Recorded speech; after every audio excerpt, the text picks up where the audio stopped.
colonel Kadhafi a méprisé cet avertissement. Au cours des dernières heures, ses forces ont intensifié leurs offensives meurtrières. Des peuples arabes ont choisi de se libérer de la servitude dans laquelle ils se sentaient depuis trop longtemps enfermés. Ces révolutions ont fait naître une immense espérance dans le cœur de tous ceux qui partagent les valeurs de la démocratie et des droits de l'homme. Mais elles ne sont pas sans risque. L'avenir de ces peuples arabes leur appartient. Au milieu des difficultés et des épreuves de toutes sortes qu'ils ont à affronter, ces peuples arabes ont besoin de notre aide et de notre soutien. C'est notre devoir. En Libye, une population civile pacifique qui ne réclame rien d'autre que le droit de choisir elle-même son destin, se trouve en danger de mort. Nous avons le devoir de répondre à son appel angoissé. L'avenir de la Libye appartient aux Libyens. Nous ne voulons pas décider à leur place. Le combat qu'ils mènent pour leur liberté est le leur. Si nous intervenons aux côtés des pays arabes, ce n'est pas au nom d'une finalité que nous chercherions à imposer au peuple libyen, mais au nom de la conscience universelle qui ne peut tolérer de tels crimes. Voilà, je vais essayer de vous briefer sur la Libye, et en particulier sur ce qui s'y passe depuis la Révolution, depuis l'année 2011, et la façon dont les choses se sont détériorées. D'abord, on va revenir sur la situation qui prévalait au moment de la Révolution, parce qu'elle est quand même extrêmement révélatrice du fait qu'on aurait pu anticiper, à partir de ce moment-là, c'est-à-dire à partir de l'année 2011, toutes les catastrophes qui allaient suivre. Quand on a commencé cette guerre, qui était une guerre de libération, on a occulté un certain nombre de choses absolument fondamentales qui posaient le socle dès cette époque de toute la déstabilisation, donc à la fois de la Libye au nord et en même temps du Sahel par la suite.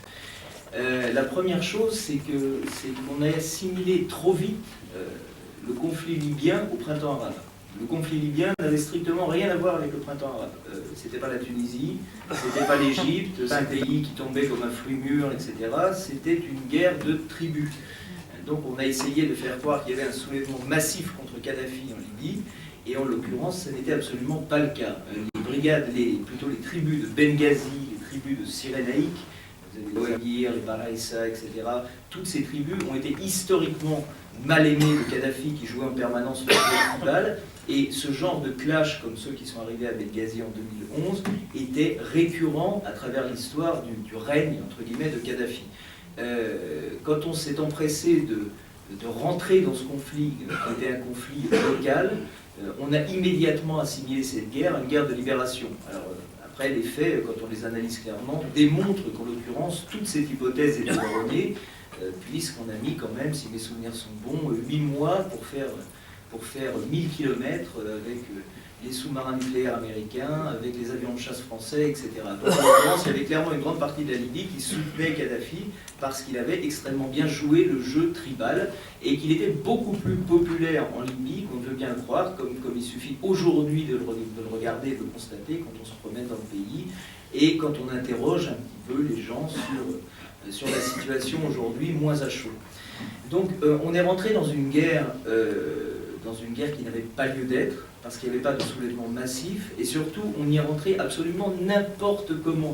C'est pire qu'une faillite, c'est un aveuglement et une stupidité de nos politiques, et là de nos politiques de tous bords, parce qu'il faut arrêter d'expliquer que c'était la guerre de Sarkozy. Toute la classe politique, à quelques rares exceptions près, que ce soit la droite ou la gauche, ont voté pour cette guerre, ont soutenu cette guerre, etc. Ça faisait partie du politiquement correct. Et on a occulté une des choses principales, qui était que la Libye ne demandait qu'à éclore comme une espèce de hotbed, enfin vraiment un terreau, un socle du salafisme dans la région du Maghreb. La Libye, elle était prédisposée à ça, et si on avait eu quelques agents de terrain qui avaient fait leur travail convenablement à la DGSE, on s'en serait rendu compte très vite et surtout on aurait évité d'y rentrer. Il faut savoir qu'à titre d'exemple, la région de la Montagne Verte, donc la région au-delà de Benghazi, donc en direction de l'Égypte, était un des plus grands foyers du djihadisme international depuis des années. Kadhafi bombardait cette zone en permanence, il utilisait du napalm, il utilisait son aviation, etc., parce qu'il y avait déjà quasiment une configuration qui était identique à celle du maquis afghan. Pour vous donner un exemple, la ville de Derna, qui est aujourd'hui le bastion absolu d'Al-Qaïda dans le Maghreb, qui est une ville qui se trouve à mi-chemin entre Benghazi et l'Égypte, était dirigée par un homme qui s'appelait Abdelhakim al-Hassani, qui était en fait le premier pourvoyeur de volontaires étrangers, donc libyens, à destination d'Al-Qaïda en Irak. Alors, on savait que c'était la seule figure possible pour reprendre le contrôle de cette zone, et donc pour diriger la révolution, ce qui a directement enfanté Ansar al-Sharia, étant la brigade dont on soupçonne bien évidemment d'avoir tué l'ambassadeur Stevens à Benghazi, et qui a pris aujourd'hui une importance considérable, puisqu'elle s'étend maintenant jusqu'à Sirte, elle a même des relais à Tripoli, etc. Donc elle couvre la quasi-totalité de la côte libyenne. C'est un exemple parmi d'autres pour expliquer qu'en l'occurrence, il y avait des tas de signaux qui pouvaient, dès le départ, montrer que ce conflit allait engendrer un véritable brasier. On a en plus fait des erreurs gigantesques au niveau politique, puisque comme c'était un pays quand même à dominance et à tendance islamiste, quand on a essayé de mettre en place un CNT qui était totalement artificiel et qui n'avait absolument aucune légitimité, on a pris donc des seconds couteaux de Kadhafi, à savoir Abdel Jalil, qui était quand même une figure assez rigolote, puisqu'il avait notamment était le ministre de la Justice de Kadhafi, qui avait condamné à mort 2 fois les infirmières bulgares, donc c'était quand même pas mal de remplacer Kadhafi par Abdel Jalil. On avait également Jibril, qui était une espèce de petit personnage corrompu, qui vivait à la solde des dirigeants arabes, etc., qui faisait du consulting politique et qui n'avait pas la moindre crédibilité. Et puis un troisième, qui était un autre leader très charismatique de la Révolution, et qui a proclamé donc son allégeance aux rebelles depuis l'ambassade de New Delhi. Donc en effet, avec un leader comme ça, les rebelles étaient bien partis. Alors, qu'est-ce que ça préfigurait? Ça préfigurait tout ce qu'on voit depuis 3 ans, à savoir une implosion totale du pays avec des petites brigades autonomes qui champignonnent, etc. Et qui champignonnent avec tout de même une idéologie extrêmement, je dirais, extrêmement unifiée, malgré les différences. Il faut savoir qu'aujourd'hui, le nord de la Libye se partage entre, d'un côté, les gens de Misrata, donc la tribu de Misrata, qui représente aujourd'hui la principale force militaire du pays, et puis ceux de Zintan. Zintan incarnait d'une certaine façon les modérés. C'est-à-dire que quand on a commencé à voir, à partir de 2012, que la révolution allait très mal, on s'est dit, bah oui, mais il y a quand même les gens de Zintan qui prennent d'anciens kadhafistes, etc., et qui sont tout de même des gens avec qui on peut discuter. On s'aperçoit qu'aujourd'hui, Zintan adopte un discours aussi extrêmement radical. Les gens de Misrata, eux, sont encore, bien évidemment, infiniment plus radicaux, et ils sont aussi infiniment plus puissants dans la mesure où ils contrôlent la quasi-totalité du pays, depuis l'est de Tripoli jusqu'à Benghazi.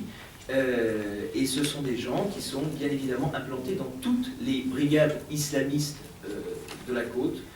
Alors pour ça, je peux vous citer Der al-Biya, donc de Wissam Ben Hamid, pour ceux à qui ça peut parler, mais également les brigades contre lesquelles on a lancé une offensive très médiatique et à nouveau complètement stupide par le général Hafter, qui sont les brigades d'Ismail al-Salabi à Benghazi, comme notamment les Rafah Sahati ou bien la brigade du 17 février.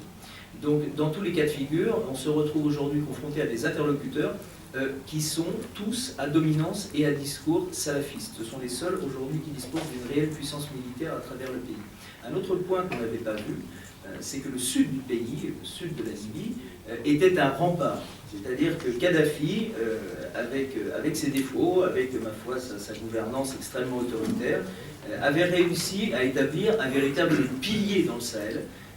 Et il avait littéralement bloqué les frontières du Sud en empêchant les intrusions islamistes, en empêchant donc, les gens d'Aqmi, etc., d'utiliser ce pays, qui pourtant présentait un formidable potentiel pour les narcotrafiquants, pour les djihadistes, etc., en l'empêchant d'utiliser le sud de son pays comme base arrière et comme relais donc à destination de la mer pour pouvoir transporter toutes les marchandises illicites possibles. 2011, la révolution, plus personne, plus d'armée, etc. Et la zone s'ouvre et devient, à partir de ce moment-là, un haut lieu du salafisme et du terrorisme du Sahel. Et tout ce qui s'est passé ensuite, c'est-à-dire le Mali par exemple, le Mali est la conséquence directe de ce qui s'est passé en Libye. Le Mali a toujours été, le Nord Mali a toujours été une espèce de ventre mou, une zone de non-droit, etc. Mais il n'y avait pas d'armes. Il n'y avait pas d'armes. Ensuite, quand le stock de Kadhafi a commencé à descendre, ça a permis aux gens d'Akli, ça a permis aux gens, aux Touaregs d'Ansardine, ça leur a permis de s'armer, et ça leur a permis à ce moment-là de commencer à développer une véritable stratégie, parce qu'en effet, ils n'avaient plus de Kalachnikov, mais ils avaient des Z-23, ils avaient des SPG, etc., et que ça devenait plus sérieux. La guerre du Mali, c'est la conséquence directe de l'action de la France. C'est pas seulement la conséquence de la situation en Libye, mais c'est la conséquence absolument directe de la stupidité de nos dirigeants et de nos services de renseignement. Voilà. Alors quelque part, on a dû ensuite remobiliser les mêmes gens pour aller éteindre l'incendie qu'on avait nous-mêmes créé. Mais le problème, c'est qu'on ne peut pas éteindre un incendie comme ça aussi facilement, puisque à partir du moment où on avait créé une zone de non-droit en Libye, les gens que l'on allait combattre au Mali se repliaient directement dans les zones Touareg de Libye. Parce qu'il faut savoir que les Touaregs ont un réel problème. Les Touaregs ont été complètement marginalisés en Libye après la Révolution. C'était de très bons soutiens de Kadhafi. Kadhafi avait joué la carte Touareg à 100%. Il avait compris qu'il pouvait en effet s'accorder des soutiens extrêmement importants au sein de certaines tribus arabes. Il y avait les Wafala, il y avait les Kanatfa, il y avait sa tribu. Et puis il y avait également les Touaregs qui étaient quelque part son soutien principal, puisqu'il ne faisait aucune confiance en son armée, et que notamment une grande partie des brigades, voilà, notamment la 42e brigade de Khamis, son fils, etc., étaient constitués de Touaregs. Et donc il disposait d'un soutien extrêmement solide dans le régime de Kadhafi, et à partir du moment où la révolution a éclaté, on s'est mis à les marginaliser et à les considérer comme des traîtres. Donc, privés d'appui, qu'ont fait les Touaregs du Bari, les Touaregs de Gad, etc., qu'est-ce qu'ils ont fait? Ils ont été se resserrer leurs liens, justement, avec les gens du Nord Mali, et à cette époque-là, bien évidemment, avec les islamistes. Quand Serval a éclaté, l'opération Serval s'est mise en place, ces gens ont utilisé quelque part la meilleure stratégie et la meilleure méthode qui consistait à faire du hit and run et à ne pas se taper les troupes françaises en face. Donc pour ça, ils ont pu établir des sanctuaires que moi j'ai pu visiter, visiter c'est peut-être pas le bon mot, mais que j'ai pu repérer et suivre à partir de 2013, janvier 2013. Le problème c'est que les Français, là encore, n'ont strictement rien fait. C'est-à-dire qu'on a mené notre guerre au Mali en sachant que quelque part, il y avait des relais et des complicités gigantesques en Libye, mais on n'a jamais essayé de venir à bout du problème dans sa globalité, puisque bien évidemment, de par la nature des deux guerres qui se sont succédées, le problème devenait transnational et totalement ingérable. Et il y a un autre problème dans le sud de la Libye, donc, qui n'est pas celui des Touaregs, mais qui est celui de la lutte du narcotrafic dans la région Tobruk. Parce que vous savez que la Libye se divise en deux. Vous avez à l'ouest une grande zone Touareg, et puis au centre et à l'est, la grande zone des Toubous, donc qui sont la minorité noire du sud, qui vient du Tibesti. Alors, à partir du moment où la guerre a éclaté, c'est vrai qu'il y a eu à ce moment-là une véritable ruée vers l'or du narcotrafic qui cherchait à s'octroyer des points de passage et à s'octroyer des ports en direction de Misrata, en direction de Benghazi, de Brega, etc. Et s'est déclenchée une véritable guerre civile dont personne n'a parlé. C'était les grands massacres qu'il y a eu en 2013 des minorités noires du sud, des minorités Toubou, par les Arabes, qui ont littéralement, mais véritablement, qui ont procédé à des massacres sur des villes de taille extrêmement modeste. On avait 100, 200, 300 morts dans la semaine, et ça dans l'indifférence, bien évidemment, de l'Occident, et dans l'indifférence de la France en particulier, totalement. Je peux le dire parce qu'en l'occurrence, j'y étais. Donc, c'est vrai que c'était assez troublant. Ce qui s'est passé, c'est que c'était une lutte, quelque part, entre d'un côté les Toubous qui tentaient de s'octroyer les droits de passage des trafiquants à cet endroit, et les brigades arabes du Nord, qui étaient majoritairement les brigades de Misrata, donc des brigades extrêmement, comme on le disait, extrêmement religieuses, et qui essayaient de récupérer donc, le trafic de drogue.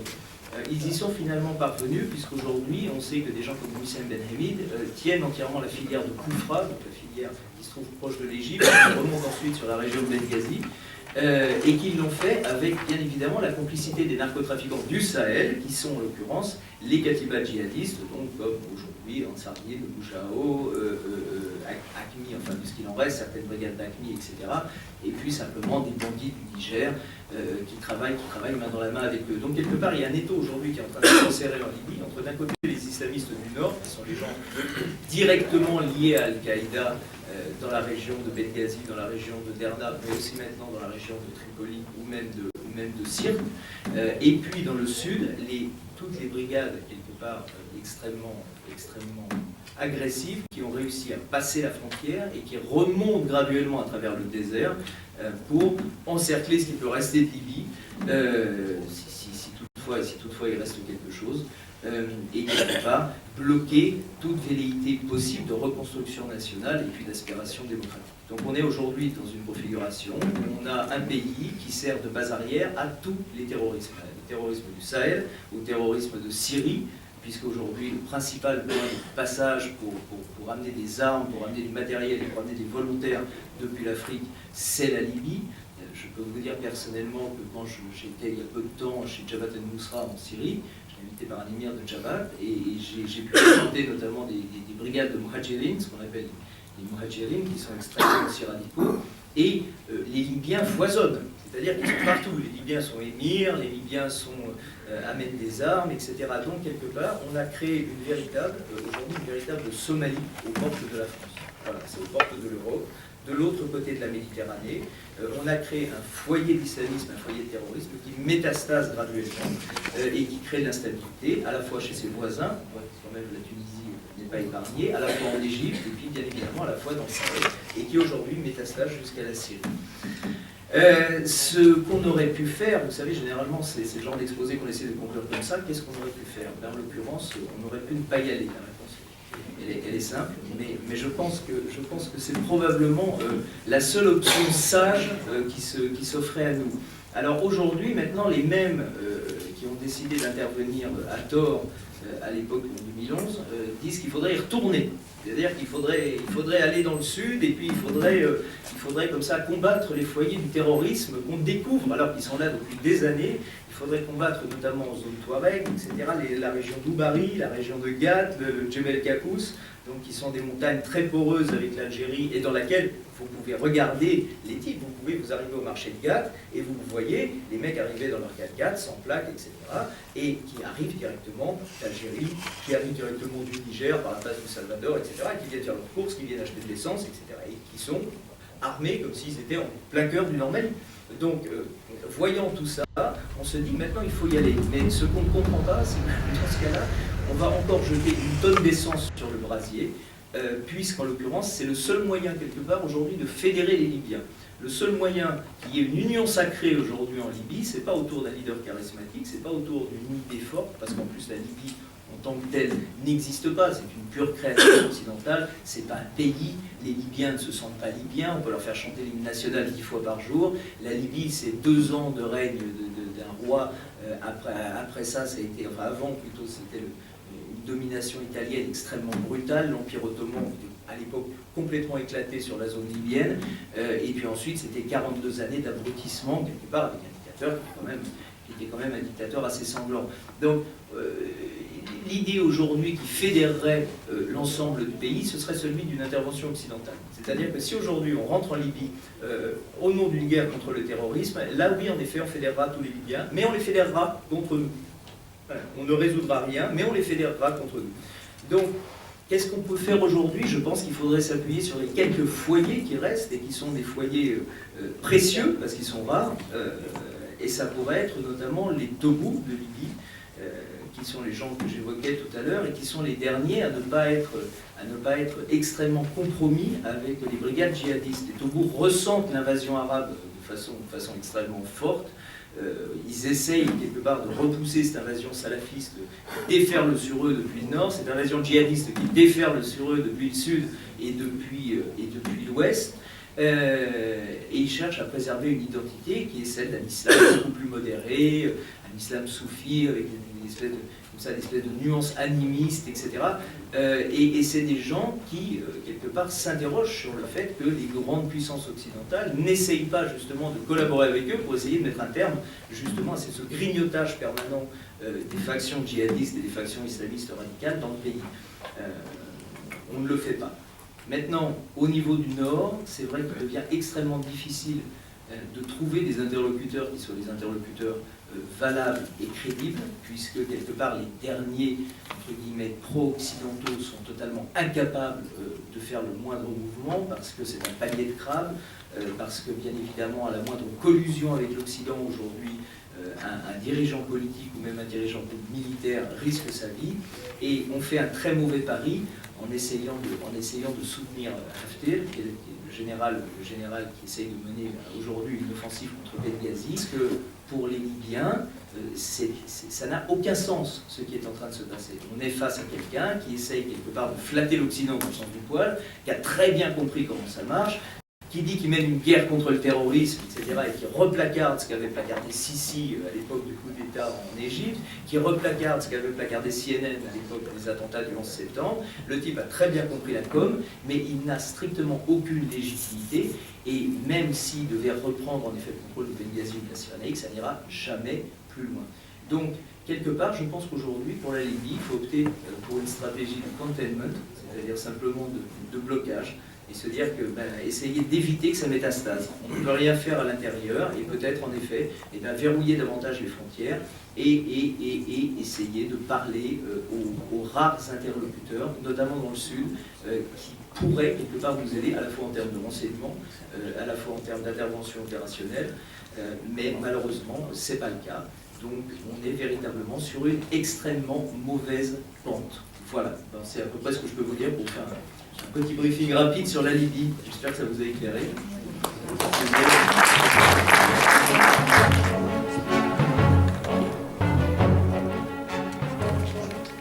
Bonjour, je suis Ayoub Abchamad, membre du MNLA, président de l'association Nafaman pour réfugiés de l'Azawad. Comme je ne parle pas bien français, monsieur Abdurrahman El-Mitarabi. Bonjour, je suis traducteur du représentant du MNLA en France, M. Ayoub. J'essaie un peu de traduire fidèlement les idées qu'il voulait apporter à l'assistance, surtout à M. Samuel qui a parlé des Touaregs dans sa conférence. Les trois points essentiels concernant les propos de M. Samuel sont أختلف مع السيد مانويل حين استعمل منهج العمومية واعتبر أن الطوارئ كلهم كانوا مجندين للقذافي وأنهم السبب في عدم سقوطه سريعا فأختلف معه في هذه النقطة. Le premier point concernant les Touaregs qui ont travaillé dans les brigades de Khamis, de Mu'tasim et de Saadi, le représentant du MNLA et le mouvement MNLA est contre cette analyse parce que les Touaregs étaient peu nombreux dans ces brigades. Et il ne faut pas généraliser tous les Touaregs parce que la majorité des Touaregs se trouvaient dans l'Azawad. أيضا استعمل السيد وربط ثورة الأزوال الحالية بعودة بعض المقاتلين من ليبيا مع علمنا وعلم الجميع أن الثورة الأزوالية بدأت من 63 بل أكثر زمن الاستعمار وإلى اليوم وفي كل مرة تحدث الثورة فأستغرب أن يربط الأستاذ الكريم الثورة الأزوالية الحالية بسقوط الجزائر. Le représentant du MNLA insiste sur le fait que ce qui se passe actuellement dans le nord du Mali n'est pas lié à la chute de Kadhafi, mais il est beaucoup plus ancien que ça. La révolution Azawad a commencé dans les années 63 et avant, pendant la colonisation. Est-ce que je peux dire un mot, monsieur? Non, je crois que vous allez Le dernier puis النقطة الأخيرة أريد أن أوضح للجميع أن الطوارق أن أستعمل هذا الاسم بشكل عام لأن الإعلام أيضا يستعمله بشكل عام أن الطوارق عبارة عن مجتمع مثلهم مثل أي البشر، فليسوا مجتمعا من الملائكة، فلا يقدح فيهم أن يكون فيهم شخصا واحدا ينتهج منهج غير سوي في عالمنا اليوم. Il a dit que la société Touareg est hétérogène, c'est-à-dire on peut trouver des bons et des mauvais. Il se peut qu'il y a des membres des Touareg terroristes, donc, mais il ne faut pas généraliser sur toute la société Touareg, qui est une société hétérogène, amazigh, arabe, africain, etc. Donc les éléments qui sont des brebis galeuses ne représentent pas la société Touareg. Merci, monsieur Ayoub. Mais si vous avez des réponses à lui, je peux... Non, j'ai simplement le fait que, bien évidemment, on ne peut pas généraliser ni pour les Touaregs, ni pour les Touaregs, ni pour les Arabes, ni pour les Togous, ni pour qui que ce soit. Mais je pense qu'en effet, il y a un certain nombre de choses dans le mouvement aujourd'hui du MNLA, et que le MNLA gagnerait à plus de clarté, plus d'honnêteté, en reconnaissant peut-être certaines de ses faiblesses, et qu'elle gagnerait un peu de crédibilité. Parce que c'est vrai qu'aujourd'hui, on reconnaît que sa crédibilité est extrêmement minée, notamment par les imbrications extrêmement étroites entre certains de ses membres et puis les islamistes. Voilà.